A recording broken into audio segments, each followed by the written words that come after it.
প্রচণ্ড গরমে সকাল থেকে হাতে 2 ঘন্টা সময় নিয়ে বেডরুম ডিপ ক্লিনিং করলাম। নমস্কার, শুভ সকাল। সবাইকে জানাই অনেক স্বাগত আমার পরিবারে। আশা করছি সবাই ভালো আছো, সুস্থ আছো, আর আমিও ভালো আছি। তোমাদের অনেক অনেক ভালোবাসা। তো গতকালকের ভিডিওটা যেখান থেকে শেষ হয়েছিল ওইখান থেকেই আবার শুরু করেছি। তো যাই হোক, আজকে ভেবেছি বেডরুমটা ডিপ ক্লিনিং করব। তো পুজো তো এসেছে, তো একটা একটা করে পরিষ্কার তো রুম করতেই হবে। আর জানো তো বাইরে প্রচুর রোদ্দুর, প্রচুর গরম। তো ভাবলাম যে তোশকটাও আজকে রোদ্রে দিই।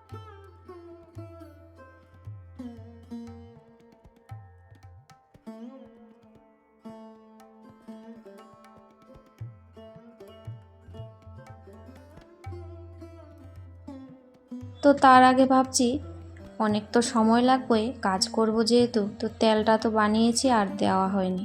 তো ভাবলাম যে তেলটা লাগিয়ে দিই। ওই দিন যে বানিয়েছিলাম তোমাদের সাথে তো শেয়ার করেছি। তো ভাবলাম যে তেলটা মাথায় লাগিয়ে কাজ করব। আর শেষে মাথাটা তো ধুতেই হবে, শ্যাম্পু করতে হবে আর কি। তো যাই হোক, এভাবে নিচু করে দিচ্ছি যাতে আমাদের ব্লাড যে চলাচলের মাত্রাটা সেটা কিন্তু হয় না। তো এইভাবে যদি আমরা নিচু করি বা শীর্ষাসন করি, সেটার সাহায্যে কিন্তু অনেকটাই লাভ হয় চুলের ক্ষেত্রে।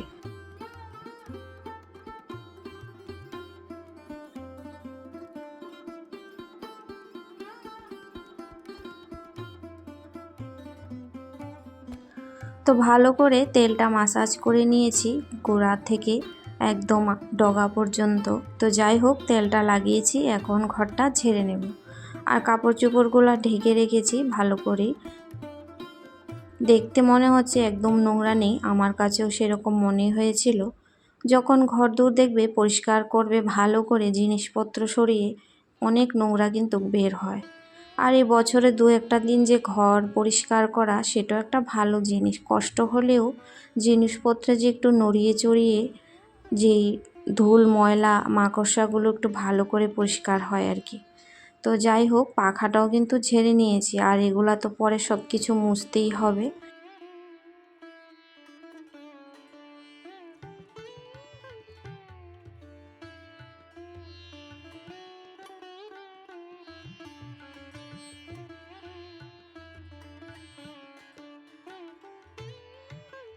কাজের নেশায় থাকলে দেখবে গরমটা কিন্তু অনুভব হয় না, কারণ কাজের মধ্যেই কিন্তু মাথাটা ঘুরতে থাকে। কাজে ব্যস্ত থাকার জন্য অতটা পরিমাণ গরম অনুভব হয় না।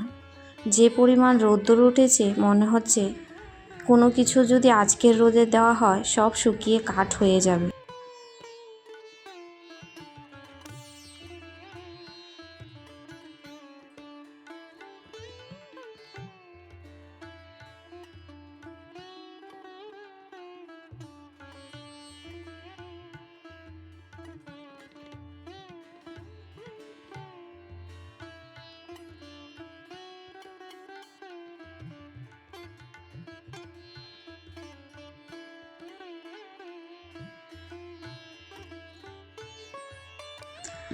সংসারের কাজের পাশাপাশি নিজের যত্ন রাখা, সেটা কিন্তু একটা অত্যন্ত প্রয়োজনীয় ভূমিকা।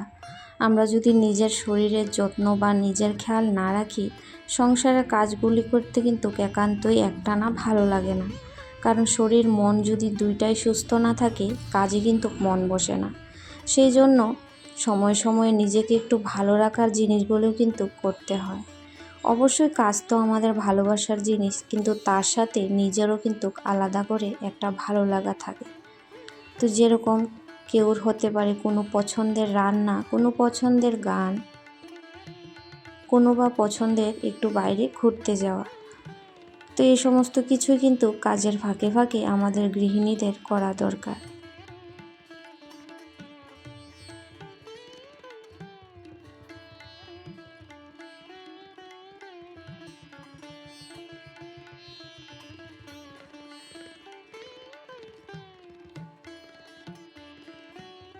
সোশ্যাল মিডিয়াতে প্রতিদিন ভিডিও দিচ্ছি, একে অপরের বন্ধু হয়েছি। কত দেশ দেশান্ত থেকে একে অপরের ভিডিও দেখি আমরা বন্ধু হয়েছি। তো ভিডিও করতে করতে আমরা অনেকেই কিন্তু একসময় এতটা ক্লান্ত হয়ে পড়ি বা এতটা কষ্ট হয় যে মনে হয় যে ছেড়েই দিই, ওয়াচ নেই বলে, ভিউ নেই বলে।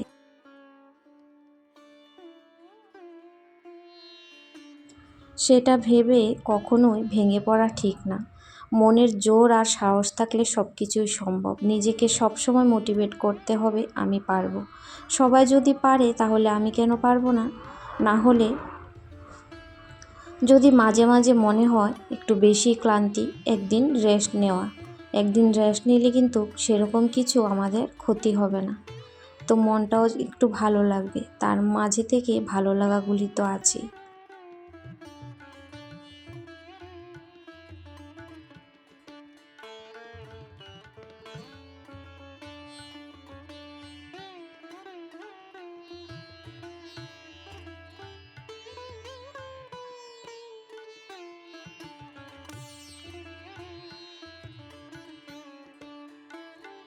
তো সোশ্যাল মিডিয়াতে আমরা অনেক কিছু শেয়ার করতে পারি। নিজের ক্রিয়েটিভিটি দিয়ে অনেক কিছু কাজে লাগিয়ে কিন্তু আমাদের মতো গৃহবধূরা আজকে অনেক ভালো জায়গায় আছে।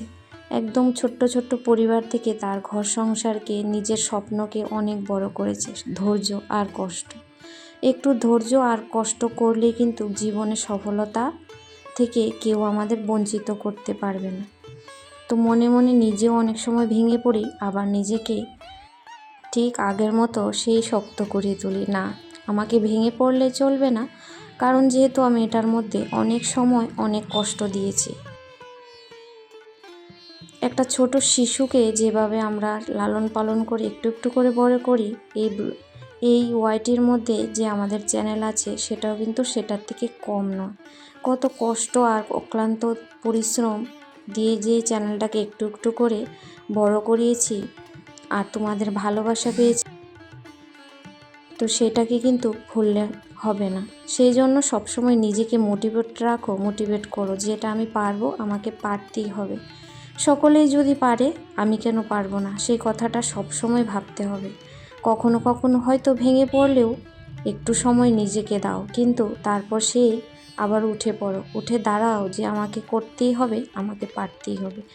নিজের জন্য, নিজের না জন্য হলেও নিজের পরিবারের জন্য। নিজের কাজের উপরে বিশ্বাস রাখো। আমাদের ভিডিও দেখে সাধারণ দর্শক বা বন্ধুরা কি পছন্দ করে সেটার দিকে ভালো করে লক্ষ্য দিতে হবে, যে ভিডিওর কোন অংশটি বেশি পছন্দ করছে দর্শকরা। তো সেইভাবে ভালো করে কিন্তু কাজ করলে অবশ্যই ভিডিওতে ওয়াচ হবেই। সেটা নিয়ে অন্যকে কখনো আমাদের দোষারোপ করা ঠিক নয়। যে যতটুকু সময় হবে আমাদের ভালোবাসা দেয়, সেটাই কিন্তু আমাদের জন্য অনেক। সবসময় সেটাই মাথায় রাখতে হবে। তো এখানে সমস্ত কিছু কিন্তু আমি মুছে নিয়েছি। খাট, জানলা, ফ্যান আনলাম, তারপর ড্রেসিং টেবিল, সমস্ত কিছু মোছামুছি হয়ে গেছে আর জায়গায় গুছিয়ে রেখেছি। আর আমার কত সময় লেগেছে জানো? 1.5 থেকে 2 ঘন্টা লেগেছে। তারপরেও কিন্তু আমি বসে থাকিনি, আরও অনেক কাজ করেছি।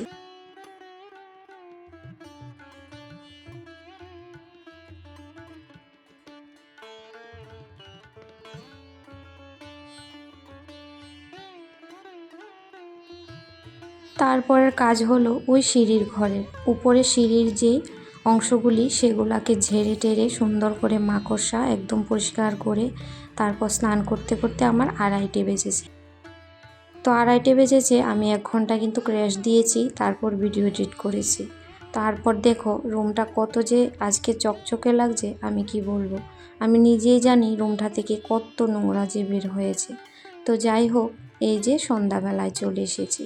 সন্ধ্যা পূজা বাতি দিয়ে তারপরে এই যে চা আর করেছি চিড়ে ভাজা, ওই চিড়ের পোলাও আর কি, একটু কিশমিশ আর বাদাম দিয়ে। তো এটা তো খেলাম। তারপর ছেলে আবার মোমোস নিয়েছে। তো মোমোস আগে হাফ প্লেট নিয়েছিল, সেটা সবাই মিলে খেয়েছি, তারপর আবার হাফ প্লেট নিয়ে আসছে। তো মোমোটাই আমার বেশি ভালো লাগে। বাজারে ওই ভাজা পোড়া জিনিস অত আমি পছন্দ করি না আর খাইও না।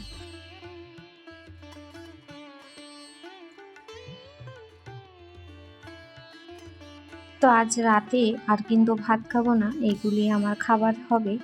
আর অবশেষে গ্রিন টি 1 কাপ খাবো 10টার দিকে, খেয়ে কিন্তু ঘুমিয়ে পড়বো। তো যাই হোক, আজকের মতো ভিডিওটি এখানেই শেষ করছি। সবাই খুব ভালো থেকো, সুস্থ থেকো।